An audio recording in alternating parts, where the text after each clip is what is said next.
अस्सलामु अलैकुम दोस्तों, पेश खिदमत है एक नवाब की पुरइसरार तिलस्माती दुनिया की आप बीती एपिसोड नंबर 112 112। घोड़ी रुकी तो मैंने देखा कि मैं तजम्मुल और मुनव्वर के घर के सामने नहीं बल्कि उस कच्चे से मकान के सामने खड़ा था जिसमें सायरा के साथ मैं रहता था। मैंने वहाँ से घोड़ी मोड़ी तो मकान का दरवाज़ा खुला और सायरा बाहर आ गई। घोड़े की कदमों की आवाज़ पर उसकी आंख खुली थी और वो दौड़ती हुई बाहर आ गई। वो घबराहट के आलम में थी। मैंने घोड़ी रोक ली। सायरा मेरे करीब आ गई और उसने मेरी टांग पकड़ ली। इतनी देर बाहर ना रहा करो सिकंदर, सायरा ने घबराए हुए लहजे में कहा। अकेले डर आता है, तुम्हारा फिक्र भी रहता है। अचानक मेरे जहन में एक धमाका हुआ। सायरा तो मेरे जहन से ही निकल गई थी और वो अचानक मेरे सामने आ गई तो मेरा अज़म मेरे जहन से निकल गया। इरादे जो बांधे थे वो मुतज़लज़ल हो गए। मैं घोड़ी से बड़ी तेज़ी से उतरा और सायरा को अपने साथ लगा लिया। इतने में उस घर में जो दो भाई रहते थे उनमें से एक बाहर आ गया। ये उन दोनों भाइयों की ड्यूटी थी कि रात को चौकस रहा करें और उसे देखते ही मैंने उसे कहा कि हम खुद ही हैं और वो जाकर सो जाए। उसने मेरे कहने पर घोड़ी की बाग पकड़ी और अंदर ले गया। मैं भी सायरा के साथ अंदर चला गया। सायरा का बाजू मेरी कमर में और मेरा बाजू उसकी कमर में था। हम उसी तरह अंदर चले गए और एक ही पलंग पर बैठ गए। मैंने बड़ी शिद्दत से महसूस किया कि मैं इस लड़की को छोड़कर नहीं जा सकूंगा, लेकिन हालात ऐसे पैदा हो गए थे कि हमने जुदा होना ही था। सायरा, मैंने कहा, अगर हालात से मजबूर होकर मैं कुछ दिनों के लिए या ज़्यादा अरसे के लिए यहाँ से चला जाऊँ तो क्या तुम अपने घर चली जाओगी? नहीं, सायरा ने जवाब दिया, मैं कब्र में उतर जाऊँगी, अपने घर नहीं जाऊँगी। मैं तुम्हें बता चुकी हूँ कि घर में मेरे लिए सिवाय बदनामी और घर की कैद के कुछ नहीं रहा। तुमने शायद महसूस नहीं किया कि मैं अब तुम्हारे बगैर कहीं भी नहीं रह सकती। मैंने कल भी तुम्हें यही जवाब दिया था कि अब क्या हालात पैदा हो गए हैं। सीआईडी को किसी तरह पता चल गया है कि मैं यहाँ छुपा हुआ हूँ, मैंने कहा, और सीआईडी को किसी मुखबर ने ये इतला भी दे दी है कि तुम भी यहीं हो। अब किसी भी वक्त यहाँ पुलिस का छापा पड़ेगा। क्या इतनी बड़ी जागीर में हम कहीं और नहीं छुप सकते? सायरा ने कहा, तुम खुद ही मुझे बताते रहे हो कि पुलिस अचानक आ गई तो हम ऊंची फसल में किस तरह छुपेंगे। क्या अब कोई नई बात हो गई है? ये तो तुमने मुझे कल भी बताया था कि किसी ने तुम्हारी निशानदही कर दी है। तुम पीर करामता वाले के पास गए थे, वो तुम्हें कोई अमल बताएंगे। क्या वो तुम्हें कोई ऐसा तावीज़ नहीं दे सकते जिससे? नहीं सायरा, मैंने कहा, अब तावीज़ों का वक्त नहीं रहा। अब तावीज़ नहीं, रिवाल्वर चलेंगे, गोलियां चलेंगी। नहीं सिकंदर, सायरा मेरे और करीब हो गई। मैं किसी और ही कैफियत में बोल रहा था। सायरा ने मेरे पहलू के साथ लगकर अपना बाजू मेरे गले में डाल दिया तो मैं चौंक कर चुप हो गया। मैंने उस लड़की को डरा दिया था। मैंने उसे बताना शुरू कर दिया कि अब क्या हुआ है और उसे हमीदुल्लाह खान और नूरुल्लाह की असलियत ना बताई। ये बताया कि मैं साईं करामते वाले के पास गया तो वहाँ अपना एक दोस्त मिल गया जो मेरे साथ सब इंस्पेक्टर हुआ करता था। मैंने सुल्तान अहमद का नाम भी बता दिया। सुल्तान देहातियों के बहरूप में था। मैंने कहा, हम दोनों ने एक दूसरे को पहचान लिया। वो मुझे अलग ले गया और उसने बताया कि सीआईडी के अंग्रेज़ अफसरों को मेरा पता चल गया है, मैं यहाँ छुपा हुआ हूँ। उसने कहा है कि मुझे यहाँ से फ़ौरन निकलना चाहिए। मैंने उसे तुम्हारे मुतल्लिक़ बताया और कहा कि मैं तुम्हें अकेला छोड़कर नहीं जा सकता। उसने कहा कि वो तुम्हें अपनी बीवी के पास भिजवा देगा। सायरा अकेले कहीं भी जाने पर आमादा नहीं हो रही थी। मैंने उसे कायल कर लिया, लेकिन मैं अभी उसे ये नहीं बता सकता था कि वह कैसे जाएगी, क्योंकि सुल्तान के साथ अभी पूरी बात नहीं हुई थी। क्या मैं यहाँ अकेली नहीं रह सकती? सायरा ने पूछा। तजम्मुल और मुनव्वर मेरा ख्याल नहीं रखेंगे? नहीं, मैंने उसे जवाब दिया, ये दोनों भाई तुम्हारे दुश्मन हैं सायरा, तुम्हारे भाई ने मुनव्वर की बीवी को जिस अंजाम तक पहुंचाया वो तुम जानती हो। तुम्हें तो इंतकामन अगवा किया गया था और उन्होंने तुम्हारे साथ वही सलूक करना था। तुम उनके तशद्दुद से अब तक मर चुकी होती। तुम खुशकिस्मत हो कि मैं यहाँ था। अगर मैं तुम्हें उनके हवाले कर गया तो समझ लो कि तुम्हें मौत के मुंह में देकर दे चला हूँ। उसके चेहरे के हुस्न पर खौफ व हरास की घटा छा गई। ये तुम्हारे सोचने की बात नहीं, मैंने उसके गाल को थपथपाते हुए कहा। इन हालात को तुम नहीं समझ सकती, मैं समझता हूँ। अब तुमने वैसा ही करना है जैसे मैं कहूँगा। मैंने सायरा को तो आमादा कर लिया था, लेकिन मेरा अपना दिल आमादा नहीं हो रहा था कि मैं सायरा को कहीं और भेज दूँ। मैं अपना गला घुटता हुआ महसूस कर रहा था, लेकिन मुझे जहर का ये घूंट पीना ही था। तजम्मुल और मुनव्वर को मालूम था कि मैं हमीदुल्लाह और नूरुल्लाह के पास गया था। दिन को वो आ गए और उनकी शोखियाँ मांद पड़ गई थीं। उन्होंने गांव के इर्द गिर्द अपने आदमी मुकर्रर कर दिए थे। मैंने उन्हें सुल्तान अहमद के मुतल्लक बताया कि वो कौन है और किस भेस में हमीदुल्लाह खान और नूरुल्लाह को देखने आया था, और उसके साथ मेरी मुलाकात हो गई। वो तो सिर्फ ये पूछते थे कि ख़तरा कितना करीब आ गया है और क्या होगा। मैंने उन्हें बताया कि ख़तरा हमारे सहन में आ गया है, और अगर सुल्तान अहमद मेरा दोस्त ना होता तो हम सब इस वक्त पुलिस की स्पेशल ब्रांच की हवालात में होते। पुलिस के अचानक छापा बल्कि शब खून से हम बच नहीं सकते थे। आज रात फैसला होगा कि कौन किधर जाएगा। मैंने कहा, फिर मैं तुम्हें बताऊंगा कि तुमने क्या करना है। रात को मैं फैसला करने के लिए साईं करामते वाले के यहाँ पहुँच गया। सुल्तान अपने बहरूप में आ गया था। हमने कोई रस्मी बात ना की, ना जज्बात का इजहार किया। अगले लम्हे का पता नहीं था कि क्या आफत लेकर आए। अयूब की बहन मेरे घर जाएगी, सुल्तान ने कहा। उसके साथ बड़ा पक्का और अक्लमंद आदमी जाए। शहर जाकर वो पुलिस लाइन चला जाए और वहाँ से किसी से कहे कि वो मेरा रिश्तेदार है और गांव से अपनी बीवी के साथ मुझे मिलने आया है। अयूब की बहन चादर इस तरह ओढ़े कि उसका पूरा चेहरा नजर ना आए। मुझे कागज़ कलम ला दो, मैं लाजो के नाम रुका लिख देता हूँ। ये आदमी जब मेरे क्वार्टर में पहुंचे तो रुका लाजो को दे दे और लड़की को उसके हवाले करके वापस आ जाए। लड़की तो वहां पहुंच गई, मैंने कहा, लेकिन तुमने सोचा नहीं कि उसे कब तक अपने पास रखोगे। कौन जाने मैं कहाँ हूँगा। मैं गिरफ्तार भी हो सकता हूँ, और तुम जानते हो कि मैं गिरफ्तार हो गया तो जेल से मेरी लाश ही निकलेगी, जो लावारिस समझकर बगैर जनाजे के कहीं दफन कर दी जाएगी। तुम्हारी ज़िंदगी ऐसी नहीं कि तुम कल और परसों के मुतल्लक आज ही सोच लो, सुल्तान ने कहा। क्या तुमने कभी सोचा था या कभी इरादा किया था कि तुम उन लोगों के पास आकर ठहरोगे या हम चारों की मुलाकात यहाँ होगी? तुम आज की सोचो सिकंदर, कल जो होगा उसके मुतल्लक कल सोचना।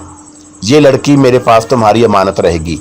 अगर तुम्हारे साथ कोई ऐसी वैसी बन गई तो मैं लड़की को इज्जत और हिफाजत से उसके घर पहुँचा दूँगा। अभी तुम उस चक्कर से निकलो जिसमें आ गए हो। हमीदुल्लाह खान और नूरुल्लाह ने भी सुल्तान अहमद की तायद की। उस लड़की ने सिकंदर की अकल बेकार कर दी है, नूरुल्लाह ने कहा। मैं इसे कहता हूँ कि लड़की हमारे हवाले कर दो, हमें चाहे इसे साथ रखें या कहीं आगे चला दें। ख्वाह मख्वाह इस मुसीबत को साथ लिए फिरता है। मुझे इस दुनिया से उठ जाने दो, मैंने कहा। तुम जानते हो कि मैं जिस जिद पर अटक जाता हूँ वो पूरी करके छोड़ता हूँ। तुम जो चाहो कह लो, मैं इस लड़की को आधे रास्ते में नहीं छोड़ूंगा। ये तो जुराइम की दुनिया की बातें हैं जो हमने बहुत की। वो सायरा को एक खूबसूरत मगविया समझ रहे थे, लेकिन मैं सायरा को अपने दिल में जो दर्जा दे चुका था वो मैं आपको बता चुका हूँ। हमीदुल्लाह खान ने एक कागज़, दवात और कलम सुल्तान को दिया। उन लोगों ने ऐसे बहुत से कागज़ रखे हुए थे, उन पर वो तावीज़ लिखा करते थे। सुल्तान अहमद ने लाजो के नाम रुका लिखा और उसमें उसने सायरा का तारफ़ इस तरह लिखा कि ये लड़की उसके दूर पार की रिश्तेदार है और उसे अपने घर में इसलिए रखना है कि बरादरी में दुश्मनी पैदा हो गई है, जिस वजह से उस लड़की के अगवा और कत्ल का ख़तरा पैदा हो गया है। इस रुके में सुल्तान ने लाजो को जो कुछ और हदायत भी लिखी, जिनमें एक ये थी कि किसी को पता ना चले कि ये लड़की हमारे घर में है। सुल्तान अहमद ने यह रुका मुझे देकर बताया कि मैं सायरा को क्या बताऊं कि वो लाजो के साथ किस तरह की बातें करे। सुल्तान ने मुझे ये भी कहा कि मैं सायरा को पक्का करके भेजूं। इस मौजू पर हम कुछ देर बहस मबासा हुआ। ये मेरी जिद थी कि मैं सायरा को उनके गले डाल रहा था और ना इस लड़की को वो बोझ और खतरा समझ रहे थे। आज इन दोस्तों की याद मेरा बड़ा ही कीमती असासा है। वो मेरी मोहब्बत की खातिर हर तरह का खतरा कबूल कर रहे थे। तुम अब चले जाओ सिकंदर, सुल्तान अहमद ने कहा। अगर मुमकिन हो सके तो आज ही रात लड़की को रवाना कर दो। ये तुम्हारा इंतज़ाम होगा कि लड़की अपने शहर तक किस तरह पहुंचाई जाएगी और वहां से उसे रेलगाड़ी पर सवार होना है और आगे का सफ़र तकरीबन 100 मील का है। लड़की के शहर से रात 11 साढ़े 11 बजे एक पैसेंजर ट्रेन गुजरती है। मैं उसे उसके शहर तक पहुंचाने का इंतज़ाम कर लूँगा। मैंने कहा, लेकिन आज ही रात उसे भेजना मुमकिन नहीं, कल रात वो चली जाएगी। ये सोच लो सिकंदर, सुल्तान ने कहा। वक्त बहुत थोड़ा है, कल रात लड़की ज़रूर निकल जाए और उसके बाद तुम तीनों यहाँ से गायब हो जाओ। सुल्तान भाई, मैंने कहा, मैं उस वक्त यहाँ से निकलूँगा जब मेरा आदमी सायरा को तुम्हारे घर छोड़कर वापस आ जाएगा। चलो ऐसे ही सही, सुल्तान ने कहा। एक दिन और रात मजीद रुक जाओ, लेकिन ये सोच लो कि जितना भी वक्त ज़ाया करोगे उतना ही खतरा तुम्हारे करीब आ रहा है। मुझे डर ये महसूस हो रहा है कि हमारा डीएसपी अचानक ना आन टपके। अब तुम लोग मुझे ये बताओ कि जाओगे कहाँ? क्या बताना ज़रूरी है? हमीदुल्लाह ने पूछा। हाँ, सुल्तान ने कहा, मैं इसे ज़रूरी समझता हूँ। वो इसलिए कि मुखबरी हो सकती है, ये मुखबरी मुझ तक भी पहुँचेगी। मैं इस सूरत में तुम्हें कबल अज वक़्त इतला दे सकता हूँ। दीबा नाम सुना है कभी? हमीदुल्लाह ने कहा। बड़ा मशहूर नाम है। नहीं, सुल्तान ने जवाब दिया, मैं अभी इतने ज़्यादा नामों से वाकिफ़ नहीं हुआ। मैं भी इस नाम से वाकिफ़ नहीं था। हमीदुल्लाह खान ने उसका जो तारफ़ कराया और वो ये था कि दीबा वहाँ से कमोबेश 30 मील दूर एक ऐसे देहाती इलाके में रहता था जहाँ उस वक़्त तक कोई पक्की सड़क नहीं बनी थी। कच्ची पगडंडियाँ वहाँ तक जाती थी। वो पहाड़ी सा इलाका था। ज़मीन की ये हालत थी कि गहरे और वसी खड्ड और बरसाती नाले थे। ज़मीन कहीं ऊंची और कहीं नीची चली जाती थी। छोटी छोटी पहाड़ियाँ और टीकरियाँ थी। इलाका सरसब्ज और घने और हर तरह के दरख्तों वाला था। हमीदुल्लाह ने बताया कि वहाँ जगह जगह पानी खड़ा रहता है और दलदल भी है। ये इलाका जहाँ ज़्यादा दुश्वार गुजार हो जाता था, वहाँ छोटा सा एक गांव था। दीबा उस गांव में रहता था और उसका नाम दबीर अहमद था और वो दीबा के नाम से मशहूर था। कहने को तो वो बड़ा ज़बरदस्त डाकू और राहज़न था, लेकिन वो किसी और ही हैसियत और किसी और ही किस्म का आदमी था।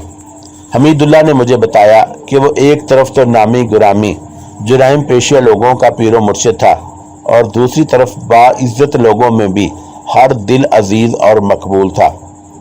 उससे लोग डरते भी थे और उसकी इज्जत भी करते थे। हमीदुल्लाह ने सुल्तान को दीबा के मुतल्लक मुख्तसर बताया और उसका गांव भी उसे समझा दिया। सुल्तान अहमद वहाँ ज़्यादा देर नहीं रुक सकता था। तमाम बातें तय करके वो चला गया। उसके जाने के बाद मैंने हमीदुल्लाह और नूरुल्लाह के साथ कुछ ज़रूरी बातें की और वहाँ से आ गया। ये रोयदाद आगे सुनाने से पहले मैं ज़रूरी समझता हूँ कि दीबा के मुतल्लक आपको बता दूँ कि हमीदुल्लाह के साथ उसकी दोस्ती किस तरह हुई थी। दीबा उसी इलाके में हुआ करता था जिस इलाके में हमीदुल्लाह खान की जागीर थी। आपको याद होगा कि मैंने आपको सुनाया था कि हमीदुल्लाह खान जब अपनी जागीर में होता था तो उसका बड़ा गहरा राब्ता 2-3 नामी ग्रामी डाकुओं के साथ। ये डाकू वारदातों का माल हमीदुल्लाह की जागीर में छुपाते थे। हमीदुल्लाह डाकुओं को भी अपने पास छुपा लिया करता था। एक बार दीबा अपने एक दोस्त के साथ हमीदुल्लाह के पास गया था। ये एक रस्मी मुलाकात थी जो बड़ी गहरी दोस्ती का रंग इख्तियार कर गई। ये तकरीबन उस वक़्त से 1 साल पहले का वाक़या है। दीबा ने भी 2-3 मरतबा अपना माल हमीदुल्लाह के पास रखा था। एक बार ऐसा हुआ कि पुलिस दीबा के ताक़ुब में थी और दीबा छुपता छुपाता हमीदुल्लाह की जागीर में पहुंच गया। पुलिस भी वहीं आ गई। हमीदुल्लाह खान ने दीबा को छुपा लिया। पुलिस ने हमीदुल्लाह को डराया धमकाया और कहा कि वह दीबा को बाहर निकाले। हमीदुल्लाह ने पुलिस की धमकियों की जरा भी परवाह ना की और बहुत बड़ा खतरा मोल लेकर दीबा को छुपाए रखा। इस एक वाक़े के अलावा एक दो और वाक़यात भी हुए। हमीदुल्लाह खान ने हर बार दीबा को बचा लिया। दीबा को जब तजर्बा हासिल हो गया तो वह उस इलाके से निकल आया और उस इलाके में आ गया जहां वो मुस्तकिल तौर पर रह रहा था। यहां आकर वो एक मुअज़्ज़ज़ आदमी बन गया। उसने अपना पेशा ना छोड़ा। अब वो खुद कम ही कभी किसी वारदात में शामिल होता था। वो तो अपनी दुनिया का बादशाह बन चुका था। हमीदुल्लाह खान और नूरुल्लाह उसके पास जिस तरह पहुंचे थे वो उन दोनों ने मुझे सुनाया। आपको याद होगा कि हमने एक अंग्रेज लेफ्टिनेंट गुलबर्ट की बीवी को अगवा किया और यरगमाल बनाकर एक गार में रखा हुआ था। हमने उस जवां साल अंग्रेज औरत की रिहाई के लिए जो रकम तलब की थी वो हमें अदा करने के लिए लेफ्टिनेंट गुलबर्ट आया था, लेकिन धोखे में पुलिस और फौज को भी साथ ले आया था। हमने मुकाबला किया था। गुलबर्ट मारा या जख्मी हो गया था और उसने अपनी बीवी को गोली मार दी थी। हम ऐसी जगह पोजीशन लिए हुए थे जहां से हम पुलिस और फौज की गोलियों से बचते और पीछे हटते दरिया में उतर गए थे। दरिया में तगयानी थी। मैं अपने साथियों से अलग हो गया था और बड़ी दूर जा किनारे लगा था। मैं जब दरिया में था तो मैंने मशीन गन के फायर की आवाज़ सुनी थी। उससे मुझे यकीन हो गया था कि मेरे साथी मारे गए हैं। वो मुझ जैसे तैराक नहीं थे। मैं यही समझता रहा था कि मशीन गन की एक ही बौछार ने उन्हें ख़त्म कर दिया है और उनकी लाशें तगयानी में न जाने कहां से कहां पहुंच गई होंगी। पानी की मखलूक ने खा ली होंगी या तगयानी ने उन्हें किनारे पर उगल दिया होगा और वो दरिंदों की खुराक बन गई होंगी। लेकिन मेरे साथी मुझे जिंदा मिल गए। उन्होंने बताया कि तगयानी की मौजा ने उन्हें बचा लिया था। अगर दरिया सुकून में होता तो वो बड़ी अच्छी तरह नजर आ जाते और बड़े आसान टारगेट बनते। तगयानी ने उनको यूं मदद की कि मौजें जोशो खरोश से उठती और गिरती थीं। पानी उछलता था, मेरे साथियों को डुबोता था और उन्हें दूर ही दूर ले जा रहा था। वो दूर जाकर ऐसी जगह किनारे से लगे थे जहां तक दरिया के 3-4 मोड़ गुजर गए थे। हमीदुल्लाह खान और नूरुल्लाह इकट्ठे किनारे लगे और इकट्ठे ही रहे। तीसरे साथी या हल्ले का कुछ पता नहीं चला था। ये दोनों दरिया से दूर निकल गए। मैं दूसरे किनारे लगा था। इन दोनों को यह फायदा हासिल था कि इश्तहारी मुलजम नहीं थे, इसलिए किसी थाने में उनके फोटो नहीं थे। हमीदुल्लाह खान का मामला जरा खतरनाक था क्योंकि वह मफरूर सजा याफ्ता कैदी था, लेकिन उसे कोई शिनाख्त नहीं कर सकता था। और दोनों को दूसरा फायदा यह हासिल था कि वो दो थे और नूरुल्लाह पक्का वारदातिया था। जो इंतजाम वो कर सकता था वो हमीदुल्लाह के बस का रोग नहीं था। नूरुल्लाह ने राहज़नी की 2 वारदातें की और कमो बेश 1 महीने का खर्च निकाल लिया। अगर मैं उनकी लम्हा बेलम्हा ये रोदाद सुनाने लगूं कि वो तगयानी से निकलकर यहाँ तक किस तरह पहुंचे और उन्होंने किस तरह पीर करामता वाले की शोहरत हासिल की, तो बात इतनी लंबी हो जाएगी। जो मैं आपको सुनाना चाहता हूँ वो धरी रह जाएगी। मुख्तसरन यूं है कि हमीदुल्लाह को दीबा याद आ गया और दीबा ने उसे एक बार पैगाम भेजा था कि मैंने फलां इलाके को अपना मुस्तकिल ठिकाना बना लिया है। कभी मेरी मदद की ज़रूरत हो या मेरे लिए कोई काम हो तो मुझे बता देना या खुद ही चले आना। इन दोनों ने कपड़े वगैरह सिलवा लिए और पूछते पूछते बहुत दिनों बाद दीबा के ठिकाने पर इस तरह पहुंचे कि कुछ सफ़र पैदल तय किया, कहीं तांगे यके पर बैठ गए और कुछ फासला लारी पर तय किया। अगर नूरुल्लाह अकेला होता तो उसके लिए कोई मसला नहीं था, वो दीबा के गिरोह में शामिल हो जाता। यही उसकी जिंदगी थी जो उसे एक बार फिर मिल जाती। हमीदुल्लाह की मुतल्लक दीबे को पहली दफा पता चला कि वो उम्र कैद पाकर मफरूर है, और फिर भी दीबे ने उसकी इतनी इज्जत अफजाई की कि उसे नवाबजादा ही समझता रहा और ये मशवरा ना दिया कि वो भी डकैत बन जाए। उसकी बजाय दीबे ने उसे पीर बनने को कहा और हमीदुल्लाह ने यह मशवरा भी कबूल ना किया। इतने मोमन ना बनो नवाबजादे, दीबे ने उसे कहा। तुम जैसा गुनहगार अगर कहे कि वो कोई जुर्म नहीं करना चाहता तो मैं कभी नहीं मानूंगा कि वो शरीफ आदमी बन गया है। ना दीबे उस्ताद, हमीदुल्लाह ने कहा, शराफत और बदमाशी की बात नहीं, बात यह है कि मैं पीरों जैसी हरकतें और बातें नहीं कर सकूंगा। क्यों नूरे? दीबे ने नूरुल्लाह से पूछा। तुम भी पीर नहीं बन सकोगे? क्यों नहीं बन सकूंगा? नूरुल्लाह ने जवाब दिया। नौसरबाजी तो जैसी कहोगे कर लूंगा उस्ताद। मस्जिद का इमाम बना दो, मंदिर का पिंडत बना दो, गुरुद्वारे का ग्रंथी बना दो। उस्तादों के हुक्के भरे और उनके जूते खाए हैं, पीर बनाकर देख लो। पुलिस कप्तान की मेम को मरीद बना के दिखा दूंगा। नूरुल्लाह जहां बर नहीं हाँक रहा था वो हर फन मौला था और कम सनी में ही वो इस पेशे में आ गया था। जुबान का जादू चलाना जानता था। जिस्मानी और जहनी तौर पर बहुत तेज और हाजिर जवाब था। हमीदुल्लाह खान ने कहा कि पीर इसे बनाया जाए और वो इसका खास मसाहब बन जाए। दीबे दोस्त, हमीदुल्लाह ने कहा, तुम्हें याद होगा कि जब तुम मेरी जागीर पर आया करते थे तो मैंने 2-3 बार तुम्हारे साथ बात की थी कि मैं अंग्रेजों के राज की बुनियादें हिला देना चाहता हूं और मैं इन नवाबों और महाराजाओं के महल्लात को आग लगा दूंगा। तुम कहते थे कि ये काम करना ही करना है और तुमने ये भी कहा था कि ये काम सिर्फ हम डाकू ही कर सकते हैं। और अब मेरा ये इरादा जिंदगी का मकसद बन गया है और अब तुम्हारी हैसियत भी मजबूत हो गई है। अब बोलो क्या इरादा है? कुछ दौलत इकट्ठी कर लो, दीबे ने कहा। मेरे साथ जितने आदमी हैं और जितने मेरे मुरीद हैं वो सब डकैत और राहजन हैं। उन्हें इस लाइन पर चढ़ाना मुश्किल तो नहीं लेकिन खतरनाक है। जब कभी कोई पकड़ा गया और CID ने उसे अपने शिकंजे में जकड़ा तो वो सुल्तानी गवाह बन जाएगा। अब तुम आ गए हो तो इस मसले पर भी गौर कर लेंगे, लेकिन पैसा बड़ा जरूरी है और तुम्हारा कुछ ना कुछ करते रहना भी जरूरी है। क्या तुम नहीं जानते कि जो दौलत और जो अय्याशी पीरी में है वो शायद नवाबी में भी नहीं।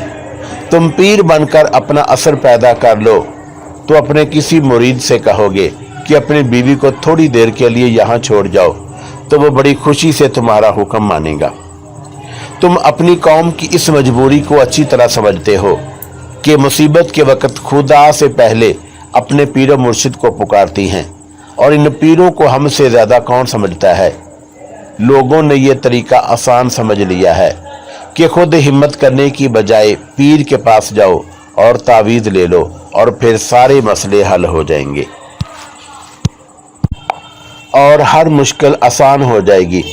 बदबख्तों का कोई काम तो होता नहीं, हमीदुल्लाह ने कहा, और फिर भी मुरीद बने रहते हैं और अपने अपने पीर के कदमों में सजदे करते उम्र गुजार जाते हैं।